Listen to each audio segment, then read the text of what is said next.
Good afternoon, everyone, and welcome to the Mayor's Affordable Housing Task Force today, Monday, March 1st. I'm very excited about today's panel. We are going to be talking about density, zoning, and anti-displacement. We have with us today the Director of Planning for Metro Nashville, Lucy Kemp. Also Hunter Nelson, who's a partner at Elmington Capital, and the task force very own co-chair, Edward Henley, and principal at Pillars Development. Before we get started, I just wanted to remind everybody that this week is, the greatest hits week for the Affordable Housing Task Force. So we have today's presentation, which is being recorded. We will have a noon meeting this Thursday, March 4th. That noon meeting will be for the entire task force, and it's an opportunity to discuss some of the presentations we've seen and also flag some, perhaps some early ideas around recommendations. That evening, Thursday, March 4th at 5 p.m., we will have a presentation on development finance. I'm just receiving some confirmations on speakers today. So I will be sending out an announcement on who's speaking on that panel. But I am going to turn it over to Mick Nelson, who's co-chair of the Affordable Housing Task Force, to introduce our speakers. Take it away, Mick. Thanks, Dia. Hey, everybody. Glad to have everyone here on a Monday, and appreciate you all making the time. We really appreciate the time that you're dedicating to this endeavor. And I just wanted to note that we know it's a lot, and we're really appreciative. So today we have, as Dia said, I'm actually just jumping right into the introductions right here, and I'm going to start off with our very own planning director, Lucy Kemp. I'm not going to read her whole bio, but first I'm going to start off by saying I really liked her educational background, which starts off with a history degree from Davidson College. Goes on to an urban and environmental planning degree from University of Virginia. And then she's got a certificate in art and architectural history from Florida State University's international program in Florence, Italy, which makes me incredibly jealous and is super awesome. But as I think you all know, Lucy is the director of the planning department, oversees a group of 50 staff, working to help make Davidson County the greatest possible place to live it can be, and has been in that role since June 2018. So I guess that's getting close to 3 years now. So I think she'll feel like she's getting accustomed to the role. I think probably is feeling very comfortable in the role, but can't wait to hearing what she has to share. Following Lucy, we have Hunter Nelson. Once again, no relation.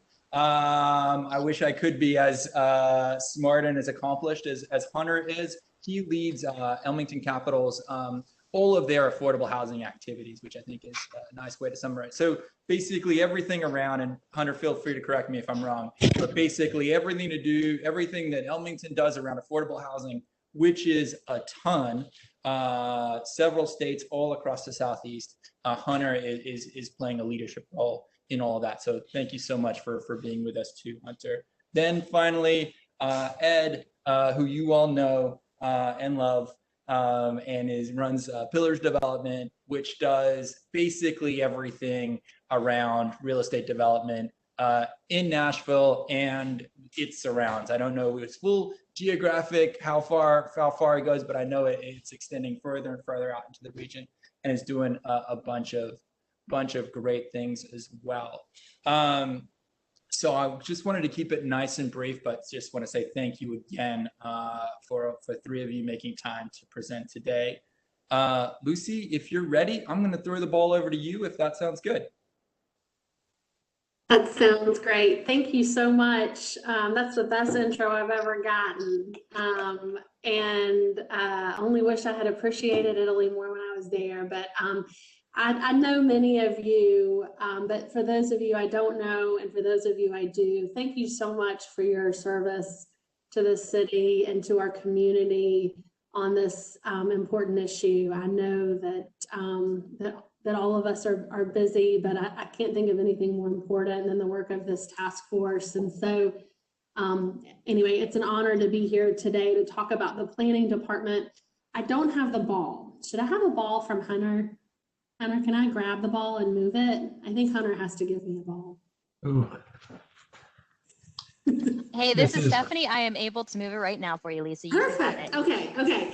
So I will attempt to do a good job of sharing, and if not, I know Greg Claxton will be a good backup. So give me one moment.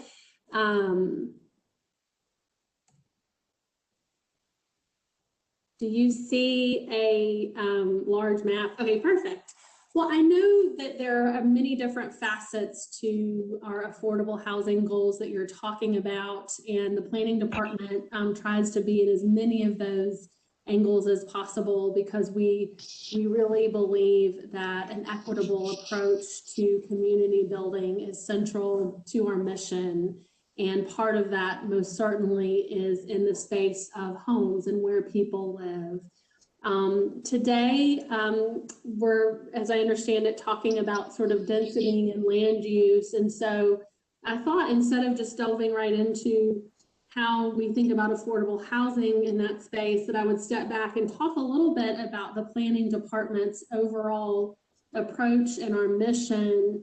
I think one of the most important things that we do at planning is identify where we want to grow and where we want to preserve resources. And so what you have in front of you is a version of a sort of growth and preservation concept map.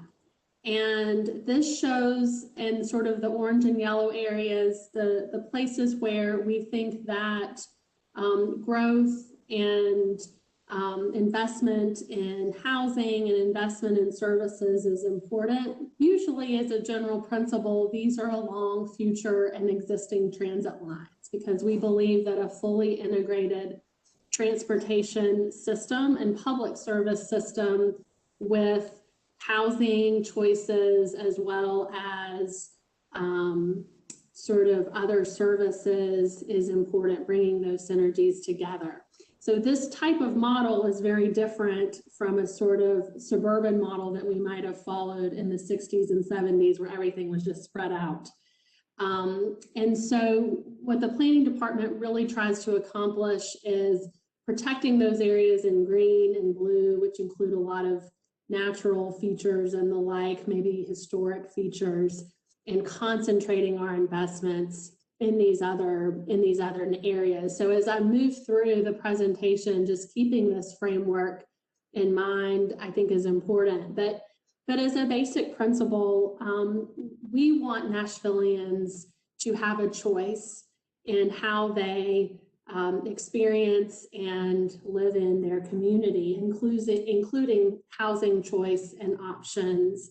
And so, I like to think of our city as a city of small distances as a goal. And so if you want to, our goal would be to give you choices to live in areas so that you don't have to be in your car every time you want to go to a school or to the grocery store or to your work. And I know that's a very simple sort of premise, but it is very much at the heart of how we make planning decisions and think through issues. We want folks to be out of the car as much as possible and enjoying their lives, or having options to get to work and to get to those things sort of in different ways on your bike or walking and the like. So our overall thrust in the planning department is always to be trying to increase the diversity of options and the equal access to resources that our community can provide. And so one of the ways that we accomplish that is through sort of building standards, and many of these are captured in our zoning code. And for those of you who are in the development community, you will know this thinking well. But essentially, we attempt to focus density in major streets or along major streets, near highway intersections, near places that can accommodate that type of growth. I think density has gotten kind of a bad name because, you know, I think there are concerns about traffic, but also the form of density has become a hot topic in Nashville. And I think there's work that we can do to make sure that as we increase the number of options for people to live, that we do so in a way that meets really good urban design standards. And so do folks have opportunity to go to a nearby park? You know, do the materials feel complementary to the neighborhood and the like? And so you'll see here in this graphic some of the types of considerations that we give, and really it is a holistic look at how we should do city building, if you will. I think that the other issue, so in addition to design and transportation investment, one of the other things we always hear about density is, do we have enough services to support the growth that we're experiencing, and how can we accomplish that? And so Greg Claxton has done a lot of really good work with our capital planning process to make sure that we're investing and prioritizing areas that are experiencing growth. And before I move to the next slide, I think, you know, as I mentioned initially, there are a lot of different ways to approach an affordable housing sort of policy question. But if we're starting the discussion today, really thinking about density, then the premise that we're, I think implementing here is that if you have a diversity of housing types, that we're not all just building single family homes on single family lots, that necessarily we're diversifying the market and we're diversifying opportunities for people to live in a lot of different home types. And that and so I think that that's a difficult thing for many different cities in our country to grapple with, the balance of single family homes with a different housing type, and sort of how you establish sort of those goals. But a lot of the rezoning applications that we get today are in this sort of space where we're looking at duplex zoning or multifamily zoning. One of the things we wanted to try to understand is whether or not, if you look at where we're issuing building permits, are we issuing building permits in areas where we want to see growth? And so the centers, this is planning lingo here, but these are just areas where, just imagine them as community hubs, and we have them all throughout the county. And so as you can see here, we are issuing building permits in Tier 1 centers. These are the largest sort of community hubs, like think Green Hills in Hillsborough, for example, as a larger center. And so 60% of our building permits are located near Nashville Next centers. Now, why does this matter? Part of it is that from a government sort of perspective, we're trying to understand where to invest infrastructure. And generally speaking, it is more efficient, more beneficial from a cost perspective to make investments in areas where you have more efficient densities and living standards, as opposed to you know, single family developments, which each have to have their own sewer system and, you know, and the like. I think Nashville, as we have grown, obviously there's been an incredible pressure on the housing market, which is creating, you know, issues of affordability everywhere. And I look forward to working with this task force to see if there are some other things that we can be doing at the planning department to support the goals that you establish. But if you look here, you can see the areas in red around the center of the city are areas that have already experienced an appreciation in housing values, right? And so these had low to moderate home values and appreciated from 1990 to present.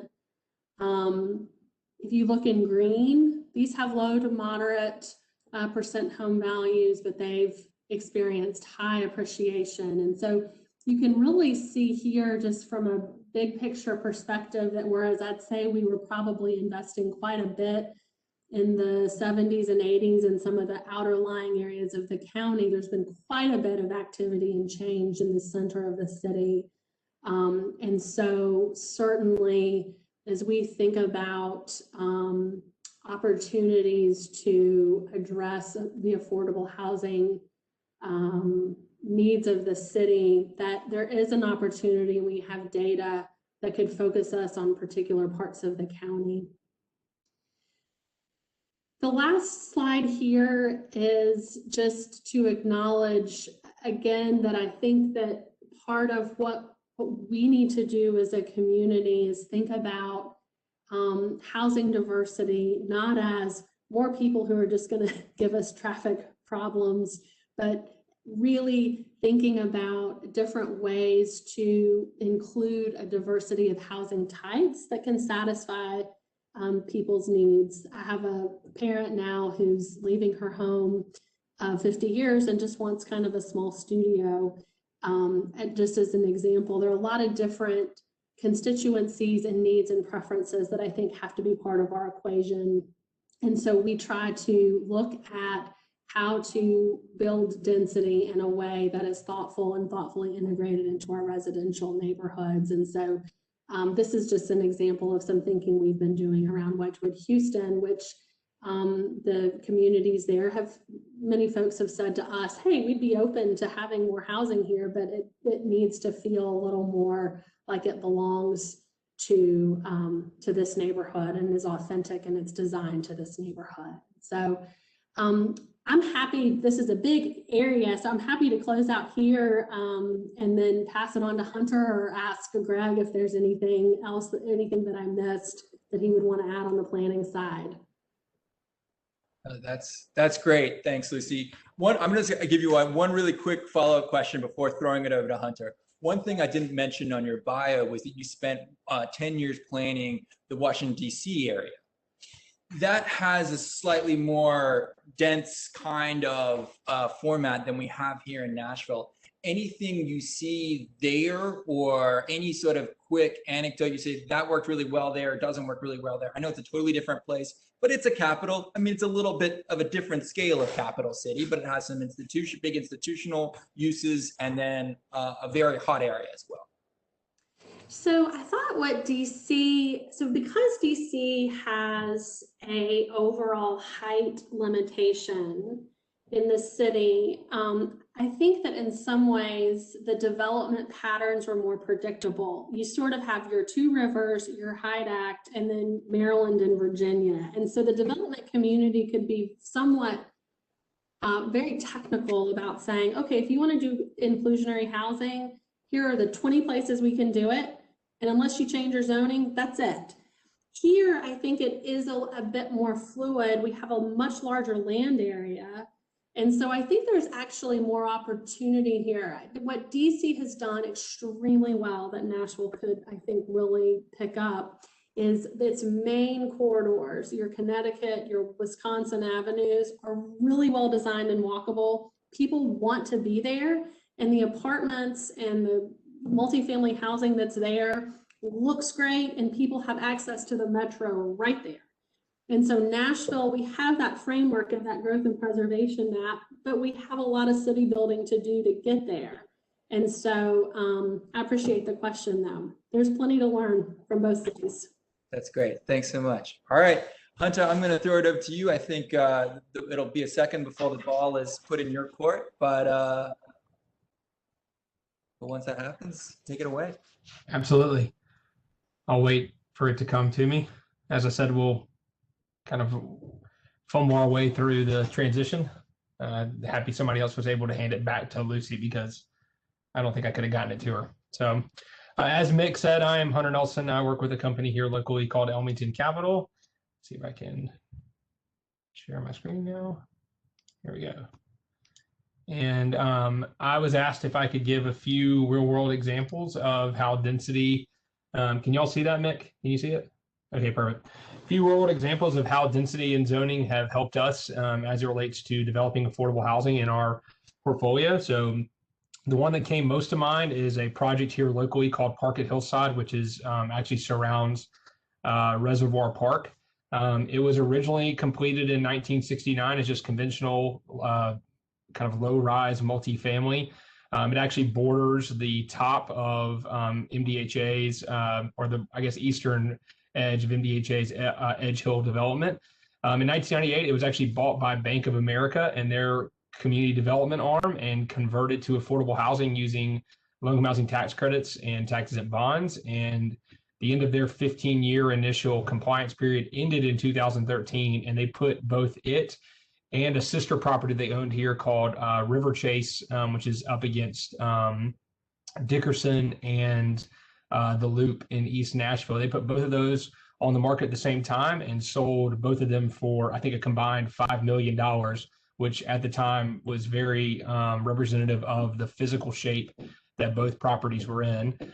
We were unsuccessful in purchasing at that point in time, but then started a 3-year process to try to repurchase the property with the idea that the existing affordable housing on site needed to be redeveloped and torn down, just because the property was old and past its functional life, and then that the property in general had a higher and better use than only 290 apartment units. So to give you a sense of where this project is, here is an aerial of the property. The area in green is actually what was the original apartment complex. As you can see, we border Reservoir Park and then border the reservoir. The parcels in red are additional parcels that we bought.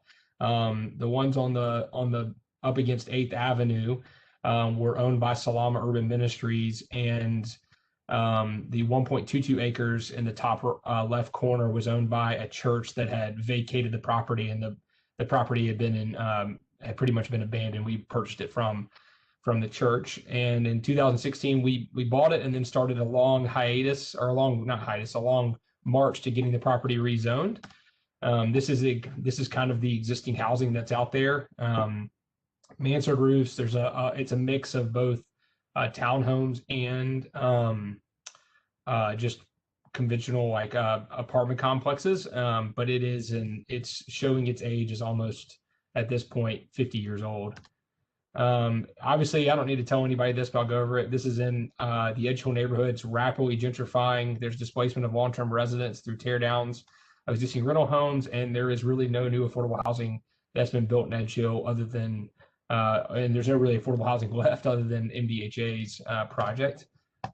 Here's just a picture of kind of the dynamics that existed in the neighborhood when we started our rezoning. You can kind of see what was existing homes there, and then the new tall and skinnies that get built. This property that you see on the left, that says 2014, this is on the southernmost edge of our property. It actually bordered, we shared a fence line. This house was purchased in 2014 for around $300,000. They then built a duplex. That's actually 2 units right there. And in 2016, both duplexes sold for $600,000 plus. So that's just kind of the dynamics that exist in the market. This is on Archer Street. I know Councilwoman Allen loves this project because it blocked the view from up on the Rose Park. I say that jokingly. Her and I spent some time up there talking about it, and we were going through this. But this is on Archer Street right here. And then, so we started our rezoning process in 2016. We were successful in July of 2018.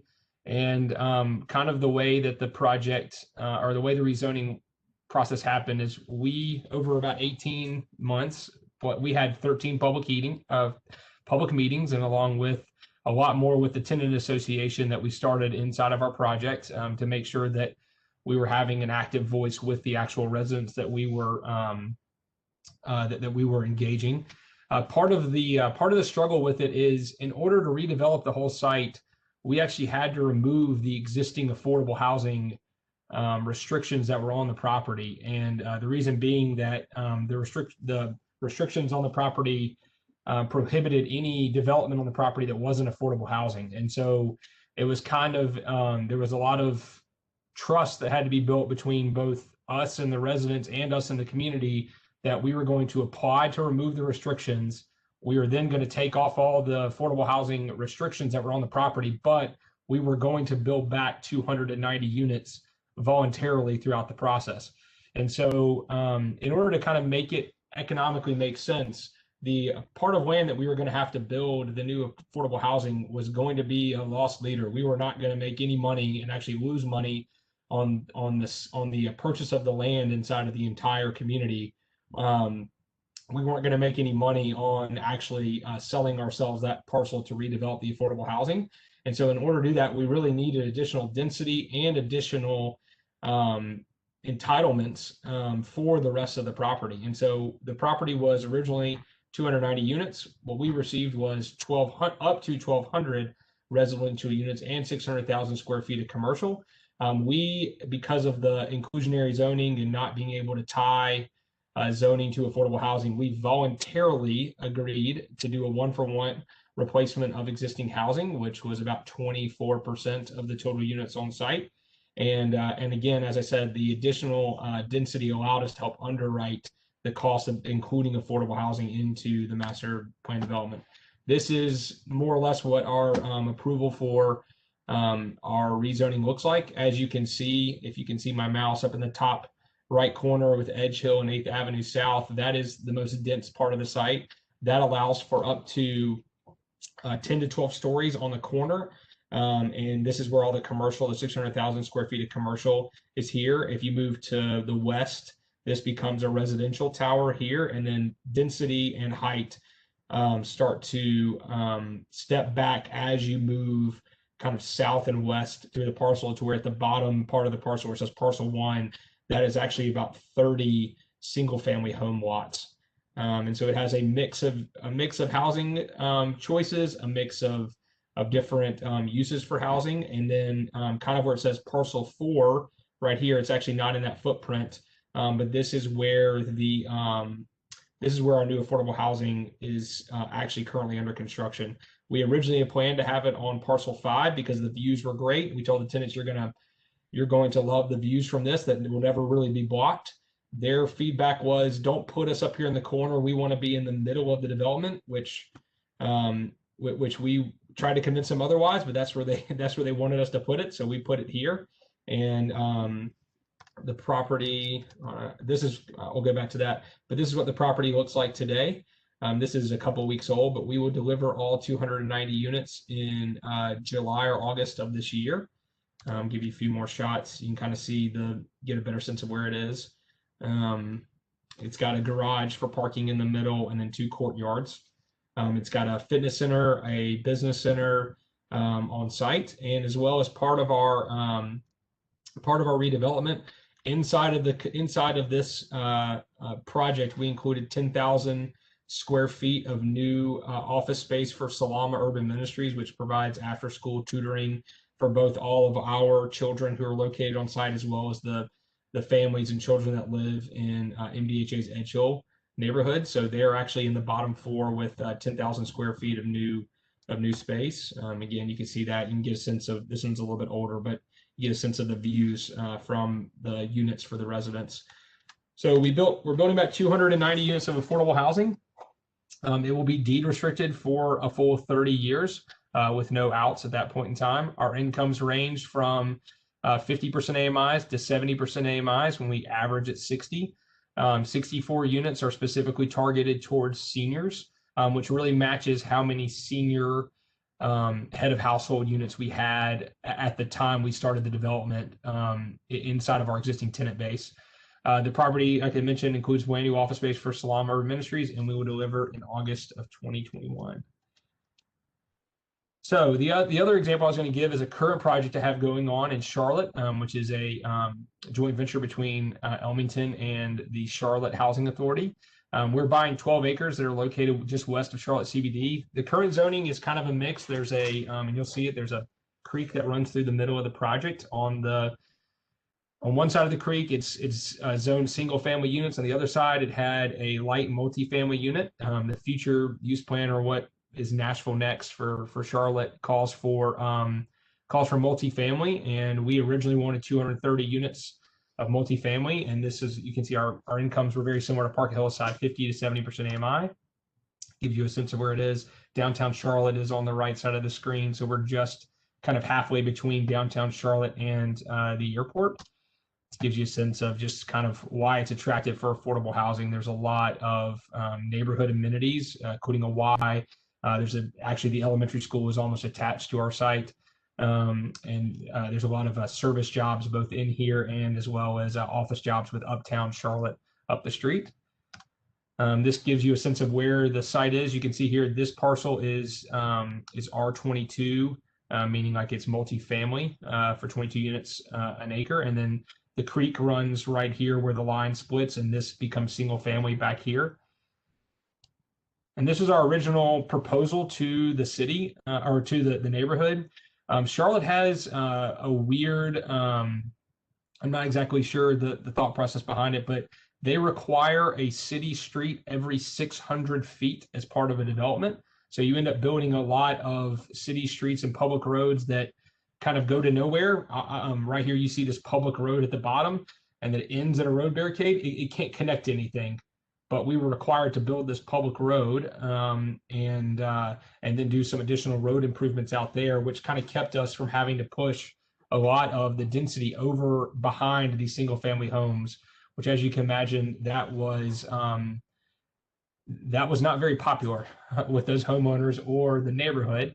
And so we were trying to move it where we could put all the single family homes, or all the multifamily on this side of the project, while preserving this for single family on the backside, but we couldn't because of the public road and subdivision requirements for the city. So we went through this. We received, as you can imagine, a lot of comments, not good, of our original design, which is just kind of the plight of a developer. And so after probably 3 public hearings, we went back and we had a final agreement, which we backed down from 230 units to 200 units, and we preserved the single family lots on the other side. The city agreed as part of the agreement with the neighborhood to reduce several requirements to help bridge our gap. We got rid of the public street. We got rid of some of the downstream improvements that really weren't required after we went through our stormwater investigation. And then we agreed to work with the council member in that area. We're trying to get a housing trust fund grant to build single family homes on those 16 units for sale at targeting less than 80% AMI. And this is the final site plan. This is pretty rough, but you can see where we had the public road right here. We took that out, and then we increased the height and density on just this side of the development, which, as we were talking about with earlier, the use of density is it tends to be underappreciated as it relates to putting single family or as affordable housing in the neighborhood. So, and that is a rendering of what our project will look like. And happy to answer any questions. And that's it. Thanks, Hunter. That's great. I'm going to follow up with you one quick question before throwing it over to Edward. But you mentioned sort of the street requirement in Charlotte.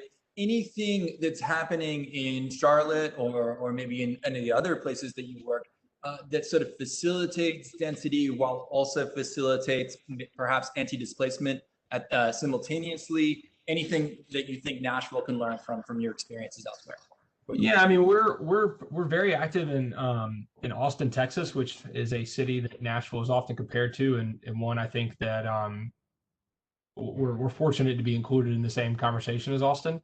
Austin is probably the most pragmatic area in the probably 10 or 11 states that we operate in for producing affordable housing. A lot of it has to do with some of the inherent zoning rules in Austin, which is if you're not inside the city limits and you're in the Travis County and inside what's called the ETJ, the extraterrestrial jurisdictional area for the city of Austin, there effectively is no zoning and no density requirements. You have to have a site plan approval and approval from the fire marshal, but that leads to a lot of affordable housing being built specifically in these large master plan communities. And so these communities naturally become mixed income just because there isn't a council member, there isn't a community that more or less has input into that. It cuts both ways. It's good and bad, but it really cuts out the NIMBYism that exists in a lot of the communities that we try to build in. And then in Charlotte is a city that has a lot of money. They have raised a ton of money for affordable housing through bond issuances and put out some pretty great housing trust fund awards. But I would say that Nashville is a better environment to develop in than Charlotte, mainly just because Charlotte sometimes can't get out of its own way for certain things. But and we're definitely in Nashville have a more appreciative and environment of wanting affordable housing versus what we hear in Charlotte. It tends to be a lot of lip service, but not a lot of action. And that's just we've developed 5 projects in Charlotte. That's just my kind of take on it at this point. They're a great city and they're trying their best, the people who are there, but they run into just a lot of institutional issues that exist there. So. Thank you. I can't wait for Lucy's comment later on about the idea of getting rid of zoning. Yeah, I figured Lucy would love that part of it. Yeah. Next, I'm going to hand it over to Ed Henley for his thoughts, perspective, research. I know this is a topic that's really close to his heart and very excited.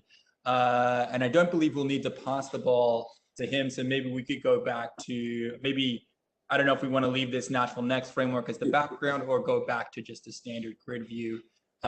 Stephanie or Ed, I don't know if you have any thoughts about that. But yeah, I was gonna speak to that, Mick. I think it'd be good to show maybe Lucy, if you would show your image again that had just all the different scales of development.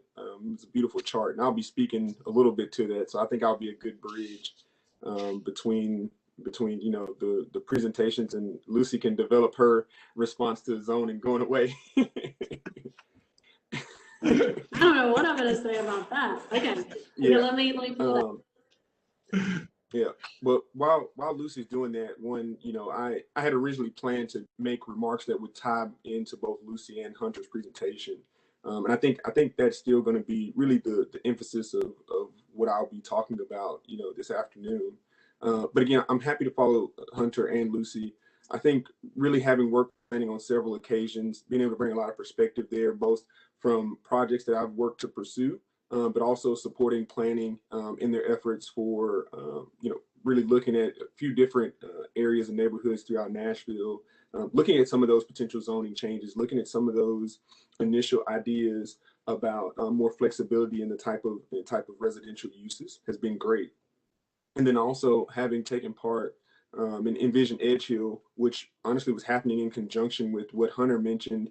We found exactly the types of feedback and the types of examples that he showed, just the drastic increase in the price of homes, the amount of gentrification that was there, and the housing product that was being created completely different from what was there presently. And so you did have essentially a mass exodus of the housing affordability that was there, although you were gaining some density. And so those things don't always go hand in hand. And so really talking about how you can make those have a lot of synergy together. So most importantly, though, I want to act as a juxtaposition, I think, honestly, to Hunter and what happens at Elmington, really to talk about scale, right? Elmington, and he was able to show the scale of what they're doing and the level of development they're doing has a great amount of volume that it can produce, particularly in affordable housing. But as all of you probably know on this call, but as many in our city know, when you think about gentrification, you think about the housing products that are being created. A lot of things that Hunter was showing, those weren't projects of significant scale, right? Those weren't 200, 300 unit developments. They were, duplexes, right? They were ones and twos. They were, rows of townhomes. And my philosophy is that we need to take an overall look at density, but doing it in a way that is more suited for incremental development. So development at the neighborhood scale. And so the reason I asked for Lucy to bring back up this slide is I think, you know, as you move from left to right, you start to see the scale kind of decrease. And I think what I would say is right as you start to hit the middle and you kind of cross that boulevard or corridor there, and you enter into what I would call more of a neighborhood scale. I think that's where our gentrification is happening. That's where, to me, the battle, you know, there's a battle to be waged there. And what I believe we need to do is look at how that can be done to where we get more resources, for lack of a better term, and to, I'll stop making war references here soon, but to get more soldiers, right, to get more people that are on the front fighting with us, is to look at creating density strategies that transition to the right side of the page that we're looking at. So you have more change agents, right? The scale of development that Elmington does, and they do fantastic work. There's only a few players that can do that, right? And there's only a few players that can do that at the scale that they do, with an eye towards affordability, right? And so Nashville is now in a place where we're beckoning, you know, development of housing of all types, but there's only a few, you know, a few of our favorite developers like Elmington that are doing it with the lens towards affordability. And I think when you think about what's really happening in our neighborhoods, those are impacted by smaller scale developers, right? Those people who are doing projects that are, you know, an acre or less, right? They're doing one parcel, two parcel, you know, things that don't always have all the infrastructure that's needed for more density. But again, we already have our public works department, our stormwater department placing a burden on developers to absorb some of those infrastructure growth, some of that infrastructure growth. And so you see the cost being absorbed at that scale, producing even higher prices for those one homes and two homes. And now I have an example that I'll go through a little bit later, but I really wanted to touch on that. And I think planning's done a great job looking at ideas about accessory dwelling units. And, you know, I think in the later slides here on the graph or in this presentation, it showed you some options they're looking at too to be more creative on some single family or what may be considered, you know, single family home scale sites that really do add some density. But the one thing I want to say, you know, as far as small scale developers, I think they have the greatest ability to augment the perception of, and then truly the concept, the negative connotation that comes along with gentrification, right? I think, you know, the displacement we're talking about is usually happening in those neighborhoods, those transit corridors that were shown, that are shown in the previous map. Those are great. There's the public transit, the infrastructure is there. I think there's also a great deal of capacity in terms of where you can place residential units. The challenge there again is that how appropriate is that for scale? How appropriate is that to, you know, to recruit and bring in developers who have a focus on affordability? And then also those properties, when you think about a city like Nashville, they're extremely, I won't say overpriced, but they're definitely on the higher end of the pricing spectrum.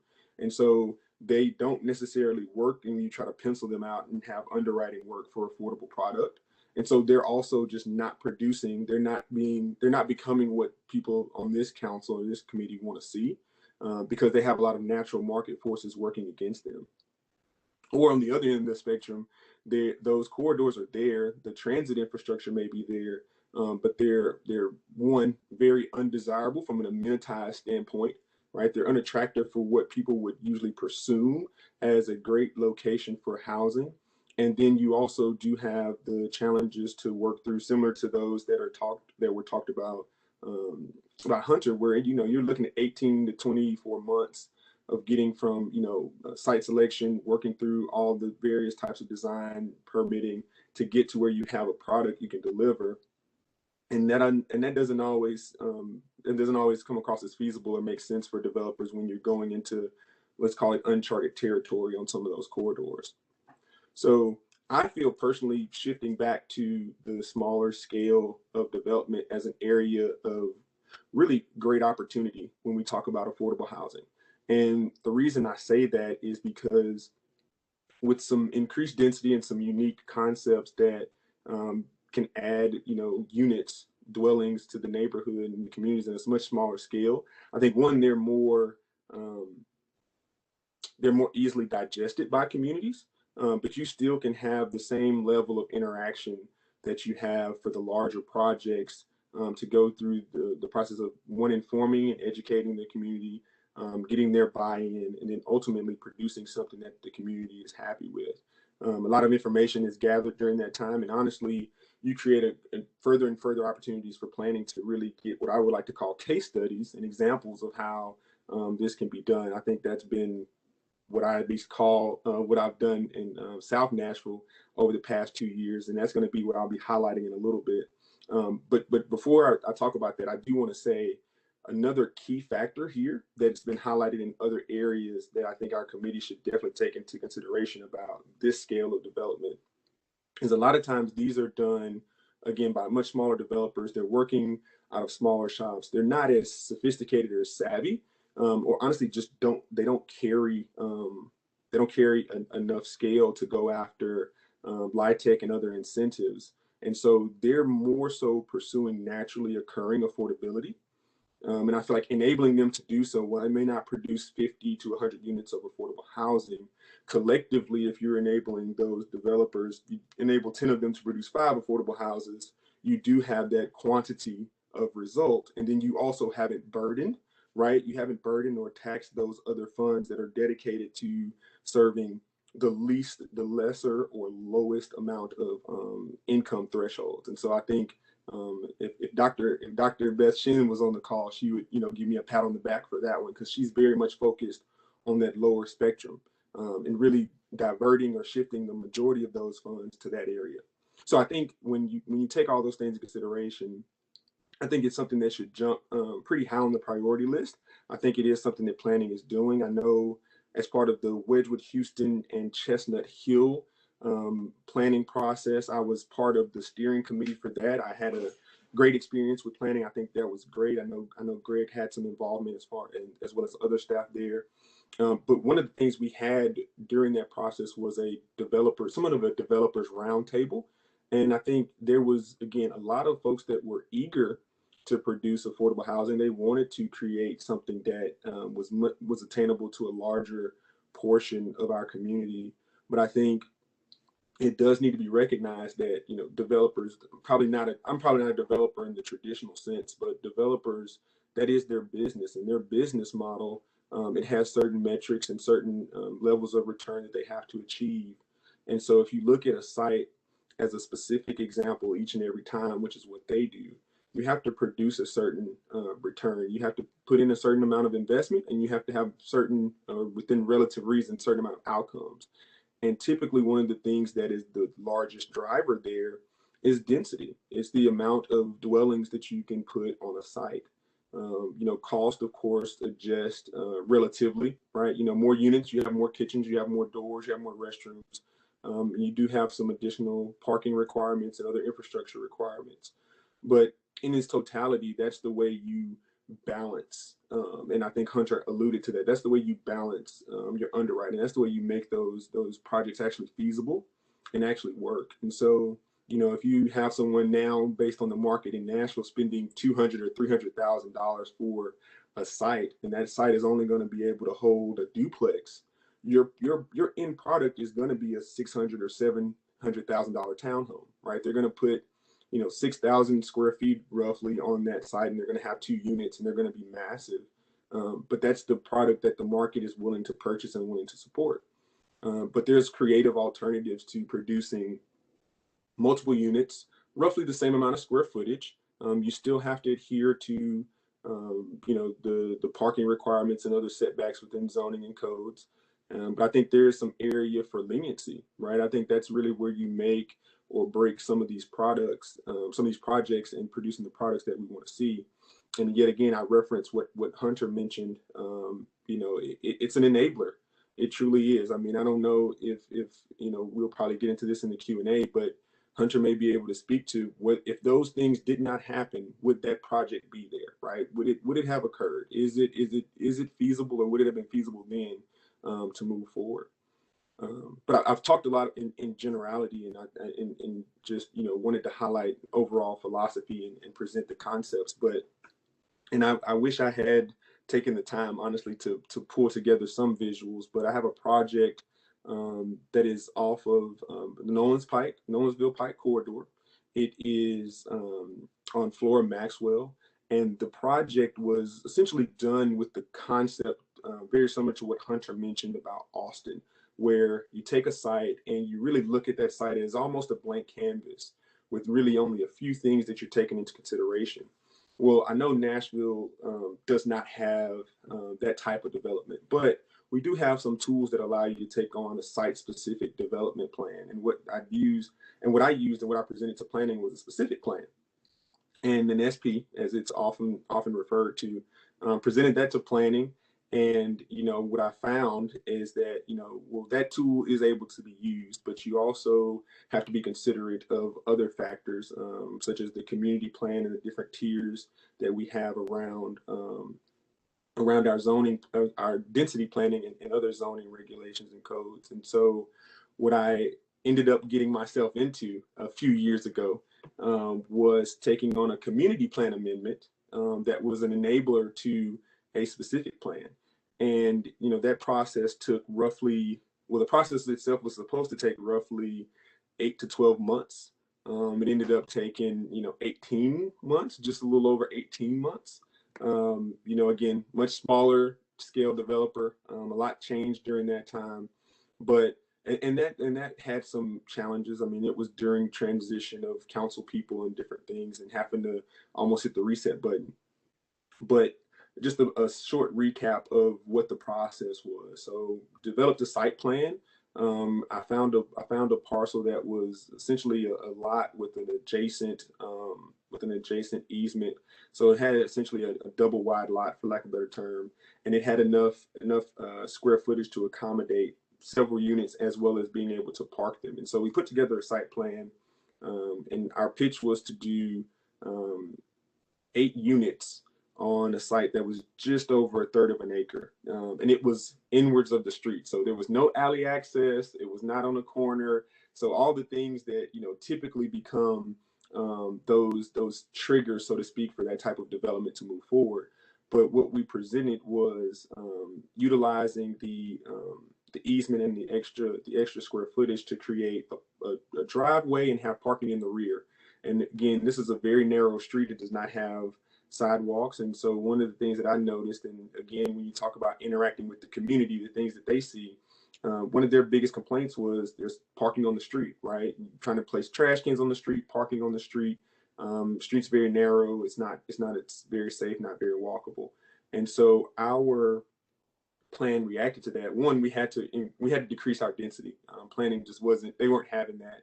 Although I think our design was quite nice and would have worked.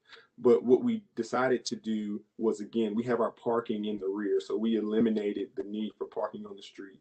The site itself, after some negotiation, will have a dumpster, and so it'll have private trash, so it won't impact and further crowd the street. And we're also absorbing, again, some cost of infrastructure. And I think the product that we will produce will be one the community will be very proud of. Ultimately, we're going to land with 4 townhomes, all 3 bedroom, 3 bath. And so a big push of what we wanted to do initially was to have 2 bedroom, 2.5 bath townhomes, or 2-story units, and underneath them have 1-story flats. So really trying to really densify it, but the exterior was going to be very much similar to what was already present in the neighborhood with some other townhomes and duplexes. But we responded to the community in terms of what they felt was most appropriate.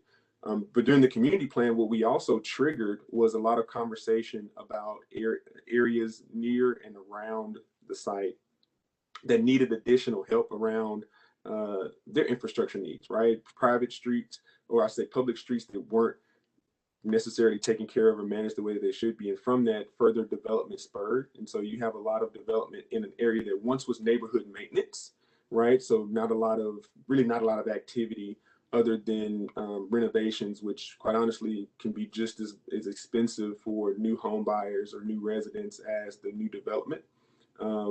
You now have an increase in the amount of housing being built in that community. And so we all know Nashville needs capacity as we're busting at the seams. So I think a lot of great things come out of those incremental looks at neighborhoods and communities. Planning's involvement in the process, I think, did help, chaperone a lot of the communications with the residents, as well as ultimately, I think, get a better overall neighborhood plan that community now has. So again, I wanted to share that and just tie into what Lucy has said, to tie into what Hunter has also mentioned and presented about, and really give a lot of details.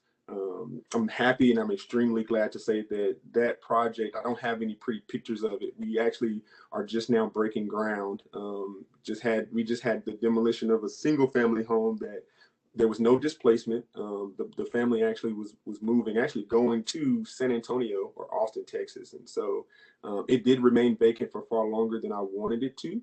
It did have some structural challenges, but it's broken ground. It should be delivered around this time next year. And so there'll be 4 new townhomes, all geared towards being affordably rented, if not a bit of a mix between sale and rent, and maintaining of affordability moving forward for housing that really is what I call the missing gap that we're going to see created here in Nashville as we continue to strive towards affordability. You'll start to see the efficiency units, the economy units, the 1-bedroom, 1.5 bathroom and studios. But I think it's going to be a challenge for us to really develop those full family units. And so again, I think the best way to take on that approach is to look at some more incremental increases in density, specifically in neighborhoods. Awesome. Thanks, Ed. And I think that was a great juxtaposition. I don't think we want to be a city of just tier 1. To go back to Lucy's thing, we want to have a diverse array of neighborhoods and feels. And, I love sort of the places that may be more like the Gulch and density and lots of amenities in one spot. But I also like going out to Percy Warner Park and walking around there too, and very, very different types of places. And that's, the 2 sorts of big differences there. And that there's room for perhaps all different types of scales of development. And one quick follow-up question. I think you mentioned this, when did you start this process of trying to get the higher density on the lot? So I purchased the property in 2017. In the process, I started early 2018. Yeah. So from 2017, 2018. So we're looking at about a 4-year plus development timeline for 4 units, in the end of it all. I want to just bring this up as we think about trying to do this and looking at, someone as experienced as Edward is still going through this process for 4 years. That's gonna, if that's true across the board, we've got to think about that in terms of when we're thinking about how do we get more units in Nashville. If it's gonna take that amount of time to deliver them, we got a big job ahead of us. So that's just something to think about in terms of not just the creating of the units, but also the time scale that we're all thinking about in doing that. But that was, I think that's what jumps out at me. I don't know if that jumps out at you too, Ed, but it was very patient, I would say. Would you describe it that way? Yes, yeah, I would say so. And again, I often like to say, without development being my primary focus, then it created the opportunity for that. And again, my goal is to say, well, let's take this case study and maximize the return on the other side, because now it's an example. But other developers and even folks I talked to about it, they were like, yeah, you just tear it down and you build 2 and you're done, right? You didn't need to go through all that. You could have washed your hands with it and been on to the next thing. But again, there are folks and there are developers that will do that, but they're still looking for opportunities similar to this one, as long as that timeline can be condensed. No, that's great. That's great. Well, now I'd like to open it up to the floor to questions. Let me just pull up I don't have the full setup here. I see that Gina has her hand up for a question. So I'm going to throw it to Gina and then Kay and then Clerk. That sounds good to everyone. So Gina, you've got the floor. Okay, thank you, everybody. That was really great information to see.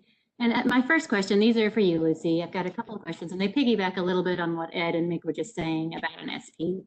I think many of us would rather see a nice project like what Ed is talking about, where he has 4 or 6 units on a site. It needs to fit into the context. But what, I've done many SPs. I know what the process takes, and I know you all may not be doing as many of those now for that reason.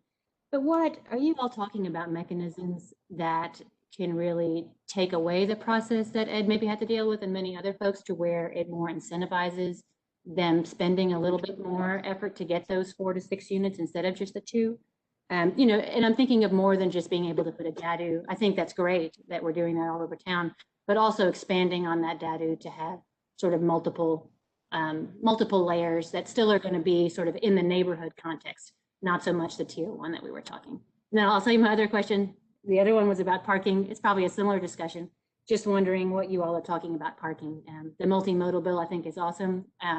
That helped a lot, especially with some of these affordable housing projects. But if someone is not on a multimodal corridor, but can prove that their users maybe don't need the parking that the city requires, what can they do? What are the things that they can work through to sort of work with you all to move through that a little faster and not have to provide that on their project? Thank you for the question. And Ed, at some point, I'd love to have maybe a more detailed debrief on the various steps that you went through. And I know you just gave this group a highlight, but I think there are sort of 2, they're not necessarily at cross purposes, but 2 issues that we're grappling with. One is that at the pace that we have been growing, and often in infill areas, which we generally support as a policy matter, the issue of updating the infrastructure at the same time, particularly around stormwater issues or public works, has become increasingly important. And it's difficult because we have found that if we try to fast track these things, often the infrastructure departments who are trying to make sure the stormwater lines and all the other things are done properly, that can, if we don't make sure that happens, the due diligence, then we have outcomes that are not good. And so I think you've got, on the one hand, a desire for more holistic infrastructure kind of work, and then on the other hand, a desire to make sure that we're efficient, especially with applications that pertain to affordable housing. And those don't have to be in conflict. I just think that those are 2 kind of tug and pulls that can happen. The specific plan, for those of you who don't know, it's regular lingo for us, is a specific zoning type that allows for a site plan that that tends to give communities and council members some reassurance. And so, but I think what's interesting about them is some communities revere them and think they're really great, and others have become not so great. And so I think that but it is definitely a zoning district that has more due diligence associated with it. And so I have been trying to focus more on getting the bulk standards up to a really good working order, as opposed to just relying on those. But I hear the kind of the frustration, the length of time, and I'm open to any scenario where we're able to sort of work through issues in a more straightforward way. I think parking is probably really similar, especially in infill areas where you may not have alleys, you may not have streets that are built to the standards that we would want them today. Parking can become a really difficult issue. And so I do think that the transportation plan, and having one that is community focused, and so transit doesn't have to be like high speed corridors, it can be something that has a range of options. I think that's going to be really important. Did I answer your question, Gina? Yes, yes and no. I definitely understand the challenges you all face, and I think, like you said, it's just figuring out what's a good process where you can still meet all those outcomes that you need to meet, because I know you definitely have to take those into account. Yeah, and hey, Gina, there is a parking reduction for senior-focused affordable housing that allows for a reduced parking requirement of like half a space per unit. And we were able, not we, the council passed it, and we've utilized it, and it's been great for pushing density. And half a space might be a little light as to what you actually need, but it's not that far off, and we've been able to utilize it for some of our developments here locally. Kay, I think you're up next.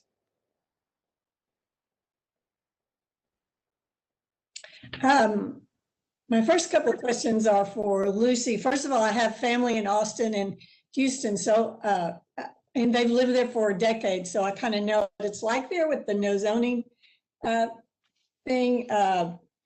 It's interesting to say the least, but I will say Austin's far ahead of us in terms of really good strategies and efforts towards housing affordability. And there's there's lessons to be learned there. But I know what's come out of some of our prior discussions in identifying of barriers and obstacles. There's a real concern on equity in terms of income and race, and we need to pay attention to that. So if we go to we have the model that Elmington Capital typically uses in its large multifamily projects, using LIHTC for their primary financing source for that, and that requires large parcels of land to put that in. And so somebody could look at a map at some point, they probably do around the city, to say, well, where might that be? But then on the other side, other cities like Salt Lake, for example, have a real focus on neighborhoods and affordability within neighborhoods. And what's it going to take to prevent any more loss and to provide some affordability within particular neighborhoods around the city. So in terms of the missing middle, which we talk about, type of housing, duplexes or quads or going up a little bit, I wonder, could it be possible to do an analysis of our neighborhoods in our city and say, here are these neighborhoods where this could be a vehicle to increase affordability. But to do that, the second layer of analysis is the infrastructure needs. And that's where your departments come in. And they can say, okay, well, here's, I don't know, if we take North Nashville, where I spent 15 years running up around the streets in the neighborhoods, and we say, okay, here's the blocks, and here are the places where it could happen. And to do that, what's it going to take in terms of an infrastructure perspective to have that, to make that happen? So that, because then if you pre-plan for that, then your developers coming in later, they know up front, and they know what to plan for, and they know if it's feasible for them. So that's just my perspective, my questions around it. Thanks, Lucy. Thank you. You know, we have the ability to do micro and macro analysis in the department. And we did for example, kind of an internal analysis of gentrification and displacement in the city based on a model from Austin. And so you could really begin to look at specific communities within the city to better understand the types of pressures that they're experiencing and match policy goals there. So there's a scenario where, you know, you can imagine saying, okay, if you want to rezone and add density here, then these are the requirements that we're going to ask you to undertake. But my attorneys have said that's really what the state took away from us. And so I think that if there was a way, when we reduced the inclusionary housing, when they preempted us. So I guess one question is, if we think that's a strategy that can work, do we take another pass at the state and say, this is how we're going to use it? It's not going to be blanket. It's going to be specific to these areas, and this is what we want to accomplish. So that's one scenario.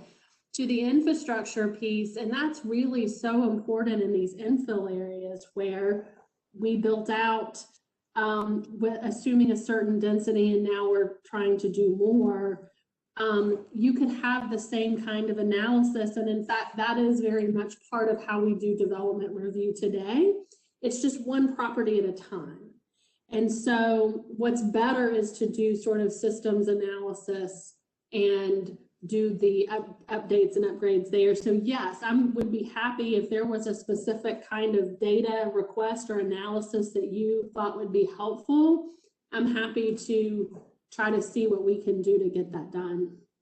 Perfect. I'll be in touch. Thank Okay, you. great. Councilmember Allen, I've got you with your hand up next. I appreciate that. And I'll just follow up. I've always wondered, Lucy, if we could ask for infrastructure studies based on the policy. I mean, if we say we can have 20-story tall buildings along West End, can our stormwater handle that? Or what size pipes should we be putting in now, knowing that that ultimately is what will come? And I don't think we do that. So that would be one suggestion I would make on that one. But my real question is to go back to the discussions about gentle density in the neighborhood. And I see Lucy on her map has carefully add dwelling types without disrupting character. So my day-to bill is on public hearing this Tuesday, and it would simply allow the creation of an overlay. And so far I have gotten only emails in opposition to it, which is hurting my feelings. But it just is a reminder of how much neighbors resent density and how they just automatically object to it without even bothering to read the bill and finding out that it doesn't apply to them. So I would say a couple of things. Number one, if everyone on this call could write in all the council members in support of that bill and explain why it could be useful, that would really help me. Because it may not pass at this point. If all the council members are hearing is that neighbors hate it, that makes it much harder to defend. When you sit in these kinds of discussions and talk about how important this is, it makes perfect sense. And then Lucy, my real question, I guess, is when you say in your slide here, carefully add new dwelling types, what would you include in that carefully? I mean, maybe I need to look back at my bill and add more, only one per block or something. I mean, what do you think you mean when you put that word carefully in there? So I think it's both a question of form and unit type. So I certainly think the DADUs that you're proposing or giving us the opportunity to do if the neighborhood decides to do it is a really good example.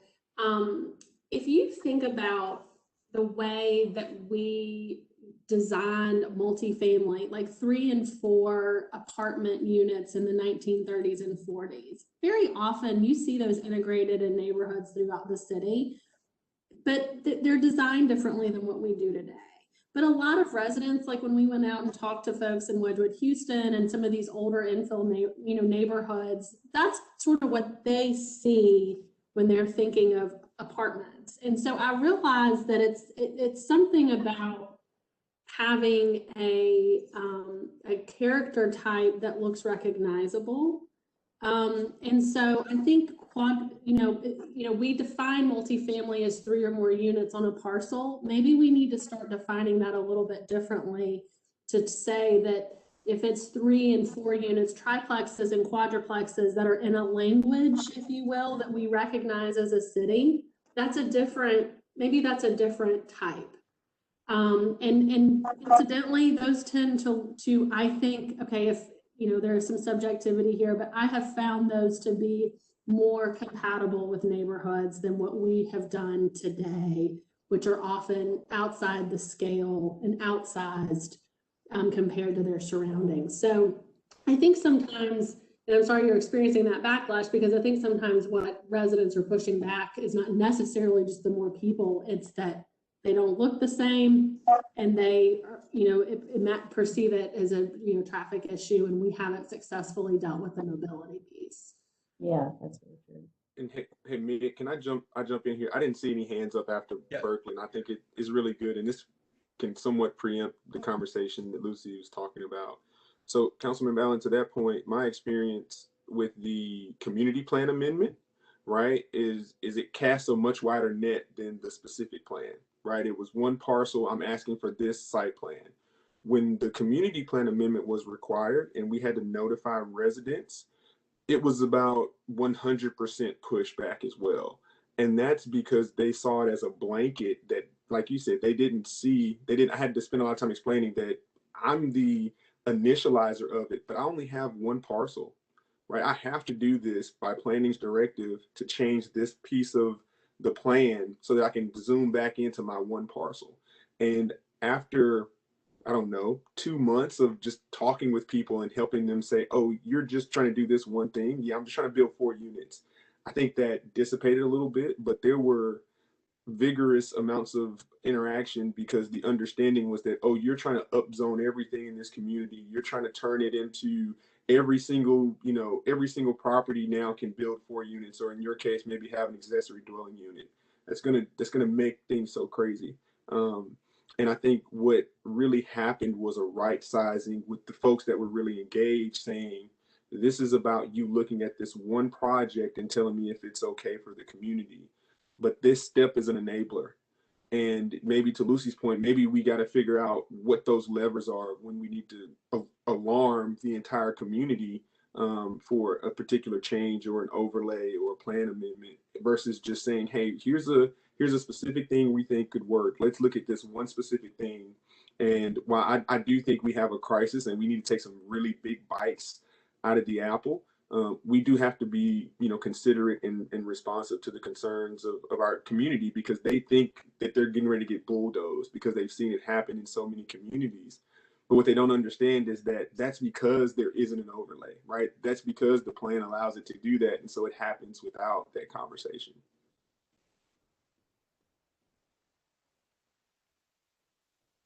I don't know if Berkeley, you wanted to respond to that directly, but I thought that was great points. I want to also, please feel free to respond to that, Berkeley or Lucy. But afterwards, I just want to throw this in the line too. Berkeley, I'd love to hear you talk more about the type of opposition emails that you're getting. What are the concerns that you're hearing? Because I think that is really useful. And so I'd love to touch on that, but I want to give you and maybe Lucy too a chance to respond to Ed's point just then. Yeah, that'd be great. Ed, I think you're absolutely right. I mean, one of the kinds of opposition I'm getting, I think, is that people, number one, assume that we are upzoning the entire city with this. So they see it, as a comprehensive change, when in this case, it doesn't apply to anything until somebody takes it on. So just that piece of education, if they're willing to listen, which they're not. And secondly, the density is one concern, because with density, they automatically assume traffic and stormwater issues. And then third, many people just have a memory of the RS process and their belief that that solves all problems and protects them from everything. And so anything that touches RS, they automatically push back against. And then some people, see this as a way to bring more short-term rental into their area, although it specifically prohibits short-term rental. So much of the pushback is just based on misunderstanding, which I can try to correct. But what council members are hearing today is, the neighborhood is being attacked again. You're trying to put density in all the neighborhoods, and density is our enemy because it will create traffic and stormwater problems. So it always circles back around to those things. And then there's a little bit of, and this will, hurt our historic integrity as well. So on all 4 fronts. So again, I will just reiterate my plea for positive emails to all council members in support if you feel that way before tomorrow. But hopefully that answered your question, Mick. I think to your question to me, respond to Ed, I mean, it's really helpful to hear that perspective. I think that the planning department, you know, we sometimes are criticized if we do sort of surgical thinking, because it's like, you're not thinking big picture enough. You're not, why are you incrementalizing all of your decisions? And then other times, I think to Ed's point, we can be a victim of our own broad thinkingness and try to solve too many problems. And so I think if there's a sense from this group that more incremental thought or surgical thought needs to be given as we look at policy updates, I'm very open to doing that and to trying to make it a more focused discussion, as long as we can talk about the bigger strategy that we're trying to accomplish. And I think if it's really clear that we're taking a small move and we're going to only look at this property or two because it's part of a strategy and a recommendation, I think that will help me be able to answer the questions that will likely come about why we're doing things one thing at a time, if that's the will of this group. So, Lucy, am I hearing you right? Sort of maybe if there was a broad policy that allowed for surgical decision making, like if, you know, like, do you know what I mean? Like if you can allow density on a select parcel, if it doesn't seem like it's going to disrupt things in X, Y, and Z way that can be previously defined, you know, that the plan. So is that sort of, would that be useful? You know, I think our policy framework today actually allows that. The staff tend to be maybe too comfortable broadening it out. And it may be that we just internally need to have a conversation to say that we have flexibility, we have discretion, but I think being able to explain to the Planning Commission and the community why we're doing some, you know, taking this approach, I think would be really helpful. But yes, yeah, I think we have policies that sort of allow for incremental change, but kind of like what Councilwoman Allen is dealing with, that we have some skeptical residents today who believe that has been abused. And so it's about building trust as well. For the department and for the development departments, you know, I think. That's great. I see Kay's hands up and then Edward's hand up. Kay.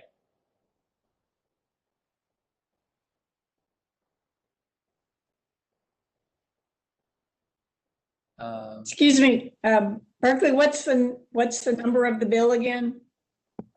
It is BL 2021-620. Thank you for asking. That's great. Thank you. And then, you know, a picture's worth 1,000 words. And in this analysis arena, I know Atlanta has set up what they're calling a housing affordability tracker, which is, its purpose is to track affordable units being built and where and when, and are they aligned with their goals. Currently,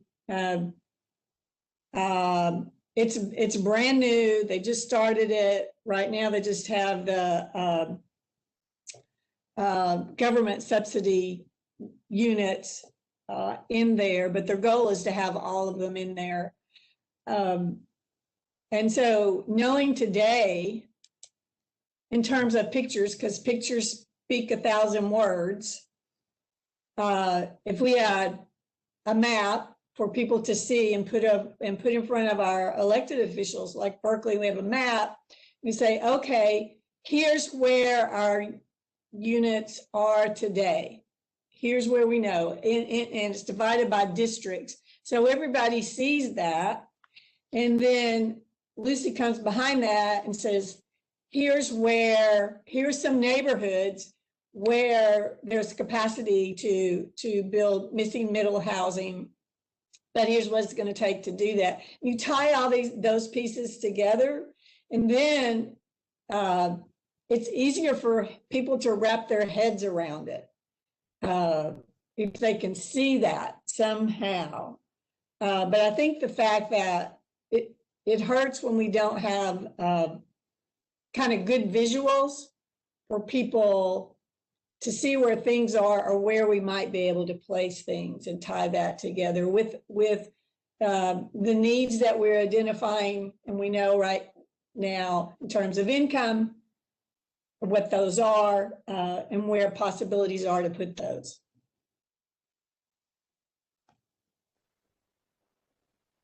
Is it on me, Mick? Yeah, you go ahead, Ed. I'll be succinct because I see some other hands popped up. Lucy, to your point, I think making the case of resources, right, in terms of why that strategy that you're talking about, or I think as Mick was sort of conceptualizing, makes a lot of sense because, again, accessory dwelling units, the type of projects that I'm talking about, not that they're precluded from, but they're less likely to go after Barnes Fund dollars, right? I'm not competing with Eddie, right? And I'm not going after Logitech. I'm not putting Nashville even bigger on the map and competing with Hunter in terms of those things. And so, and Eddie and Hunter may be better equipped to answer this question than their counterparts of what types of subsidies are making housing affordable, right? And I think about Nashville's challenge from, I know this is the hat you wear.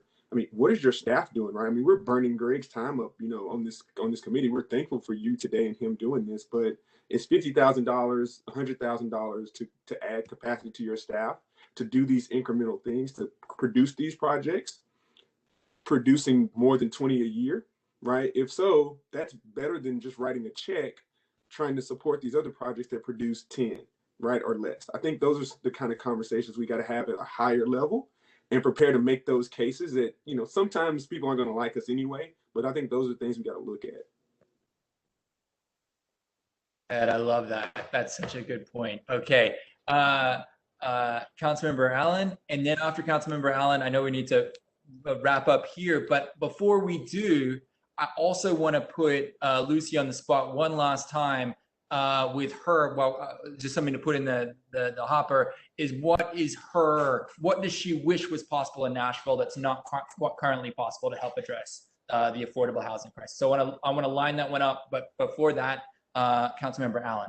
Just real quick, I want to respond to Kay's suggestions. Number one, the council has already passed a bill requesting a housing scorecard that would show to some degree where we are.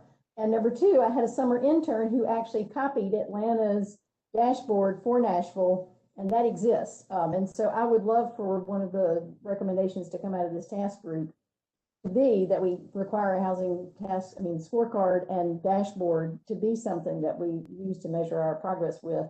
And we, I've already got a starting point with the great work that my summer intern did. So I just throw that out there as an option. Okay, on to you, Lucy. Thank you, Councilmember. I'm sorry. Okay, one thing I would say, I think what we have found is that if you can have mixed communities that are diverse, I think that's really great in the sense that I think sometimes, and I know we had this conversation with Elmington when they were doing their project, I think sometimes when you're getting federal and state dollars, there's a sense that all of the same income groups have to go in the same building. And so I would love to make sure that we're always pushing the envelope to make sure that everyone there's a little more integration in terms of the way that we design the housing and the folks that we're attracting and building for, and that there's a real opportunity for equal access to all the amenities we talked about. And I think that in this space, that discussion I just had with Kay, where we're able to go in and identify specific solutions for certain areas, and be it how we deal with bonus heights, standards, that type of thing, I think could be a real win. So you're saying to the developer, okay, you're going to increase your entitlements, but in this area, we're focused on this goal. It's not displacement or whatever it is. And here is how we're going to set that up. Great. And is that something that you currently feel a little bit hamstrung about given the state regulatory environment?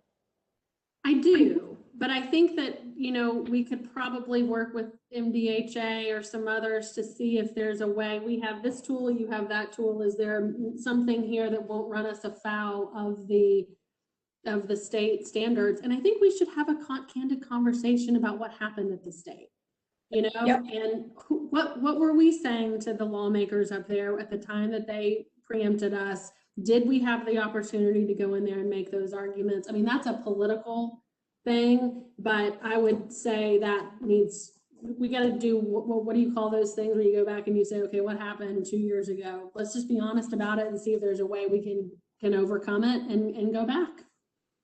Love that. That's a great way to finish up. And in fact, we can continue this conversation at Thursday at noon. We've had all of these great presenters over the last few sessions, which has been awesome. But I'm really excited to have more of an opportunity to each one of our esteemed task force members to have a conversation and talk about potential solutions and opportunities based on all this great information. And we'll have a chance to do that on Thursday at noon. So come with your thinking caps on, your ideas, and we're going to have a chance to delve into things a little bit more deeply. Lucy, you're always welcome to join us. We always value having you here. But we also thank you very much for sharing Greg with us, who I know is working double time with this task force, as well as his regular everyday job too. So we appreciate that as well. So thank you to you. Thank you to everyone. Dia, I don't know if you have anything to add to close this meeting. I know I've already taken us a few minutes over time, but I will finish up for now. We're great. Goodbye, everybody. See you Thursday at noon. Take care.